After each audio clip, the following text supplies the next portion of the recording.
Allah Subhanahu wa taala menyebut di dalam firman-Nya, ya ayyuhallazina amanu kutiba alaikumusiyam kama kutiba alal ladzina min qablikum la'allakum tattaqun, yang membawa maksud bahawa wahai orang-orang yang beriman, telah aku tetapkan bagi kamu untuk kamu berpuasa sebagaimana orang-orang yang terdahulu daripada kamu, agar kamu benar-benar bertakwa.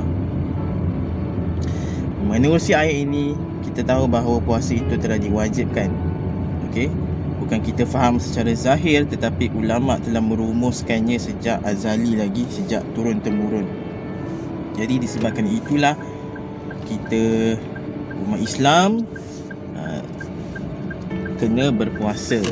Jadi sebenarnya puasa ni, apa mesej yang Islam nak hantar sebenarnya pada kita, selain daripada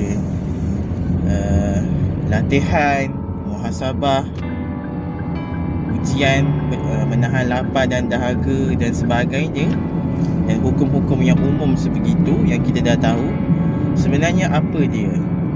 Saya tertarik untuk bawa anda semua daripada satu neraca ataupun satu perspektif yang lain sedikit, iaitu psikologi. Bagaimana puasa itu boleh memahamkan kita erti kesengsaraan, dan di sebalik kesengsaraan itu ada celebration ataupun ada penghargaan selepas itu, ada kesyukuran, kenikmatan selepas itu. Sebagaimana dalam hadis ada mengatakan tentang kenikmatan berbuka puasa. Saya lupa lafaz dia, tapi ada. Maknanya puasa tu dia bukan sekadar nak uji kita saja, tapi selepas diuji, kita akan rasa nikmat selepas itu. Apabila kita minum air semasa bulan-bulan biasa, kita tak begitu menghargai nikmat rasa air itu mengalir di tekak kita. Tetapi apabila kita berpuasa di bulan Ramadan, kita lebih menghargainya. Jadi begitulah mesejnya. Mesej ini dia bukan sekadar mesej biasa, tapi dia mengajar kita bahawa dalam dunia ini, nak ataupun tak nak, kita perlu hadapi ujian. Dan kenapa kita diuji adalah kerana kita fahami apa itu kesengsaraan dan ujian. Seorang pakar psikologi dan ahli psikiatri di Jerman, tak silap saya, suatu ketika dulu, yang bernama Viktor Frankl, dia telah mengarang satu buku yang bernama Man's Search for Meaning.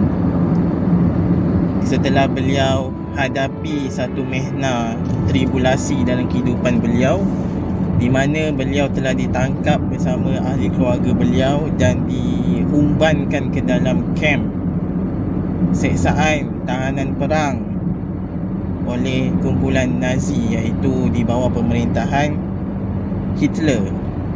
Setelah beliau keluar, beliau telah membuat satu buku yang agak kontroversi dan menggegarkan dunia psikiatri. Dan teori di dalam buku beliau ini diguna pakai di dalam ilmu CBT, iaitu Cognitive Behavioral Therapy, iaitu logoterapi, tentang teknik mengatasi untuk orang yang ada rasa nak bunuh diri.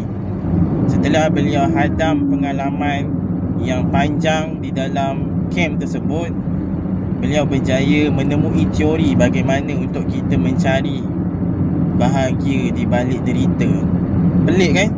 Macam mana kita kena seksa tapi kita boleh cari bahagia tu. Suatu yang ajaib dan pelik. Bukan orang Islam yang dapat teori ni, tapi orang bukan Islam, tapi kita memanfaatkannya. Sebab apa? Yang pertama ialah dia ahli psikologi kan. Jadi dia banyaklah belajar tentang sains kemanusiaan ni. Jadi dekat situ dia belajar kenapa ada orang yang bunuh diri tak tahan dan ada orang yang survive. Antara kunci dia adalah adanya harapan, hope. Di hujung penderitaan tu ada hope. Itu yang orang nak. Kita hidup bukan sebab kita diuji semata-mata, tapi kita hidup kerana kita tahu di belakang ujian itu ada hope, ada harapan, ada rojak.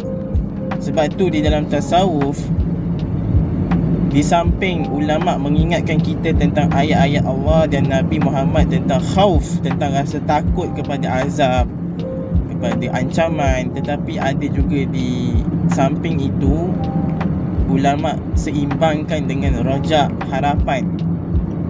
Di dalam mesej-mesej Al-Quran pun begitu, ada basyiran wa nazira, iaitu berita-berita tentang berita baik tentang syurga, nikmat, dan juga ada berita yang ancaman, iaitu neraka. Jadi itulah dari segi psikologinya, puasa mendidik kita bahawa penderitaan itu tidak selama-lamanya derita. Akan ada juga fasa di mana kita akan menikmati rasa bahagia itu, dan kita lebih faham, lebih empati kepada orang yang derita selain pada kita. Sebab kita dapat sense, rasa, kita rasa ease, kita benda tu, perasaan tu hadir dalam diri kita. Lebih empathy, lebih compassionate terhadap orang lain, dan lebih memahami makna penderitaan itu sendiri. Jadi itu saja. Selamat berpuasa.